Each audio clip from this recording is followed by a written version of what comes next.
So we're gonna break down Billie Eilish, and the reason why is because of this. I'm gonna review to you guys why she's so magnetic. Now, we're gonna have to get something out of the way. There's a big element that there's a big machine riding her wave. In other words, if you put Billie Eilish on your computer one time, you're gonna be recommending Billie Eilish for the next 2 days, right? So there's a certain element of there is a big red machine out there promoting her. But outside of that, she has a lot of elements that she implements in her marketing, or her team implements in her marketing, that allows her to attract so much attention. And we're gonna be watching her interview, and I'm gonna teach you guys how to apply this in your life, how to apply this kind of mystery. Because look, and I'm gonna tell you the first thing about her before we begin the video. The first thing about her is that when you notice the photos that she has, or even her music videos, her face is blank. Right? Now, why do I say her face is blank? It's because the reason why her face is blank is because by having a blank face, it's like a blank screen for whom people could project their own fantasies upon you, right? They don't know how you really are. That's why K-pop is so famous, right? She gives them an ambiguous look. You don't know who she is. You kind of can sense that she is. You can sense the outer reaches of her personality, but there's nothing really concrete until you listen to her speak, right? And that is the contrast. That wherein in her photos and her social media and in her bulletin boards, she looks very serious, right? And very cold. But then when you watch her speak, there's a complete opposite of her personality. And this is what I want to teach you guys. If you're on social media, make sure to show the opposite side of your personality. So that when people see you, they expect that. And then you give them the complete opposite, because when they can predict you, when they know how you're going to be in person, people naturally lose respect for you, right? So if you're naturally a happy person, give off a cold side to your personality on social media. I'm just being serious, and even through text. If you're somebody who's cold in person, then give off a happier side on social media. Because if somebody knows you in person and says you're cold and then looks at your social media, they're going to say, oh wow, he has another side to his personality. If somebody sees you on social media and looks at you as though you're very cold and sees you're very nice in person, they'll be like, oh wow, this person has some depth. Showing the dark side of your personality, the other side of your personality, gives them a contours. They are the contours of your shadow. The contours of your shadow, the contours of your dark side is what gives you volume, multidimensionality to your personality. And that's why she stands out, because she has two extremes that she shows. Let me show you this. We're back with Billie Eilish, and so you've got... Now look, the first things first, right? Now this does not apply to everybody. I'm just being real. I'm just breaking her down. She dresses in a very a lot of colors, right? She has a lot of colors. Her dressing style is very drip-like, if people call it, right? That style does work. I mean, it gives you the superstar look.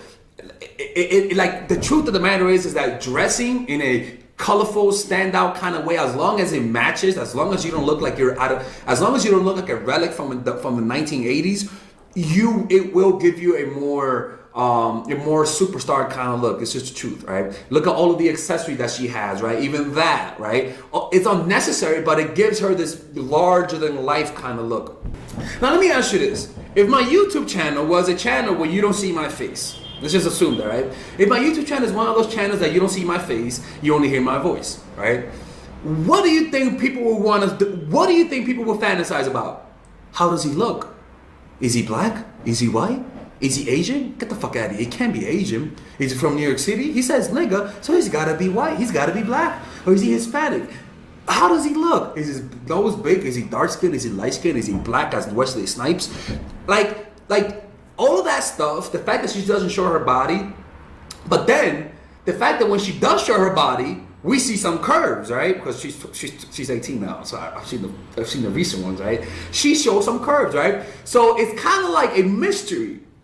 And she gets mad that people focus so much on it. And the reason why people focus so much on it is because you emphasize it by hiding it. You show everything about you, your personality, your childlike look, your family life, your music, your personal life, except your body, right? So people naturally, when everything is white, but then when there's something black on, like a black scar, people are gonna focus on that, right?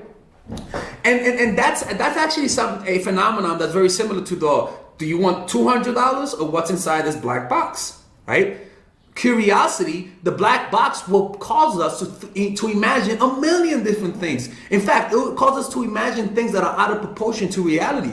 So when people think about her, the fact that she doesn't show her body, people would just become obsessed with her because she doesn't show her body, right? So what I want you to do is keep something in mystery. Have something about you that you don't reveal to people, because it gives you mystery, right? Now, what I would tell her is this, man, is that if she didn't make a big deal out of it from the start, people wouldn't make a big deal out of it, right? And maybe it's her own insecurity, because women are insecure, especially when they're developing, you know, they're insecure about it, right?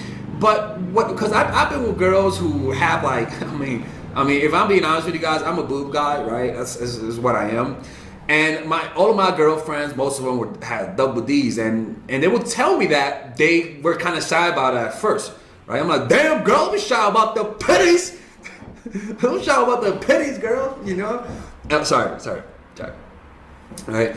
But that's the point, though, is that by you hiding it, and again, it shows something about the human imagination, is that if you show a little bit, but not enough, right? A little bit of your personality, but not enough, it'll cause people to fantasize. You'll give them a blank screen where whom they could project their own fantasies upon you, right? It's almost similar to Keanu Reeves, right? We don't know much about Keanu Reeves.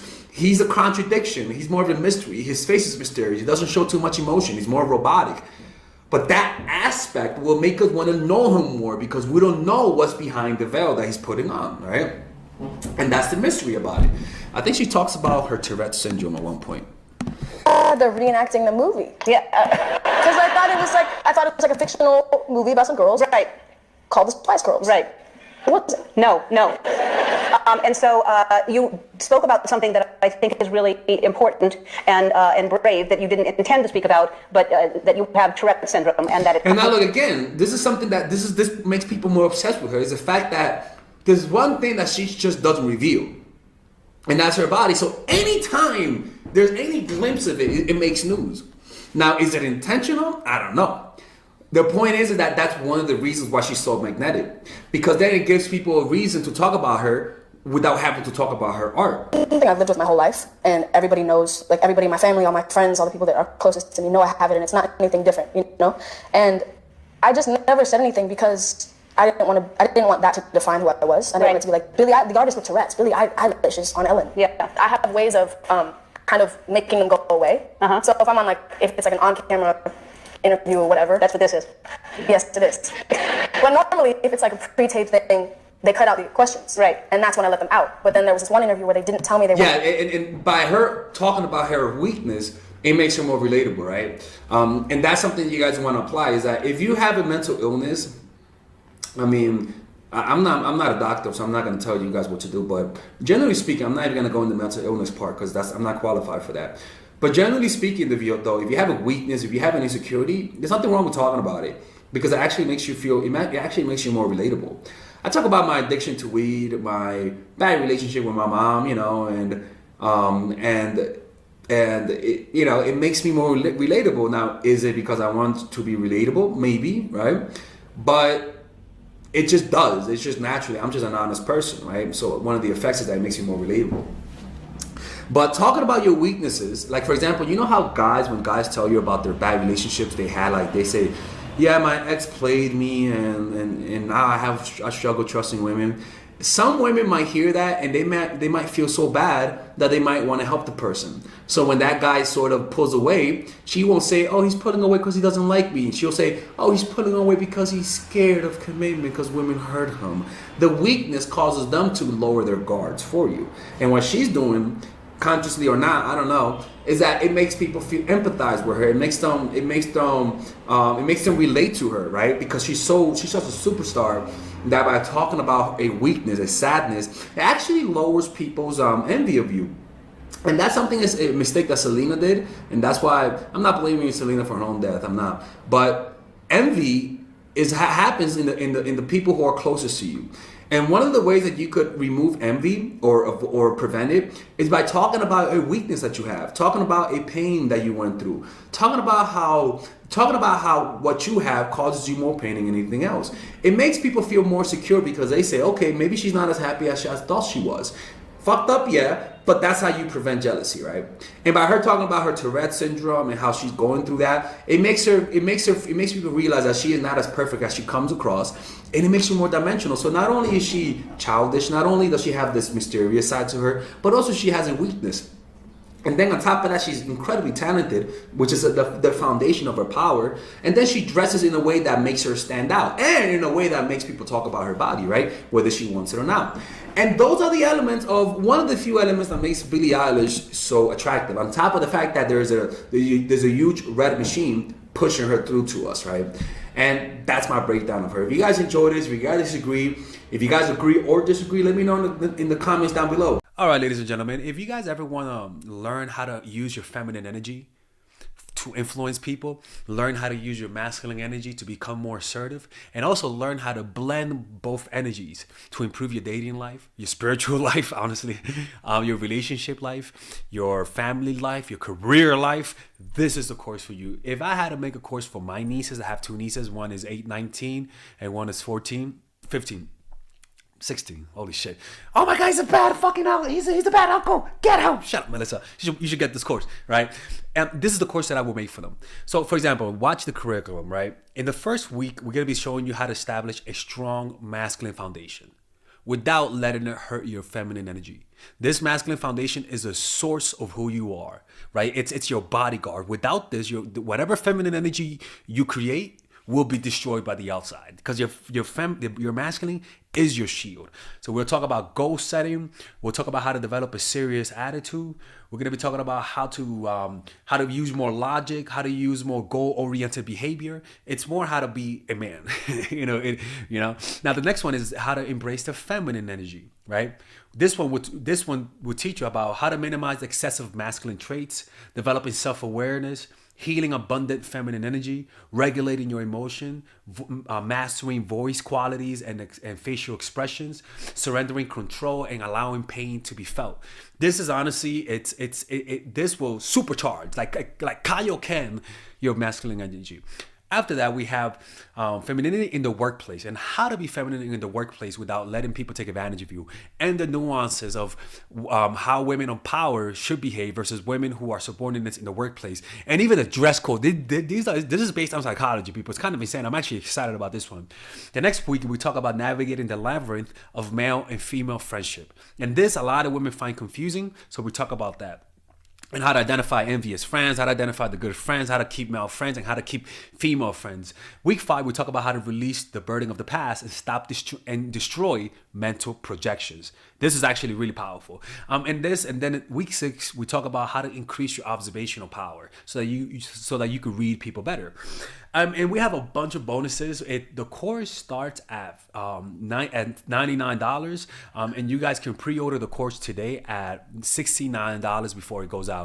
If you're watching this, most likely I'm in the meditation retreat, so most likely I will be praying for all of you guys.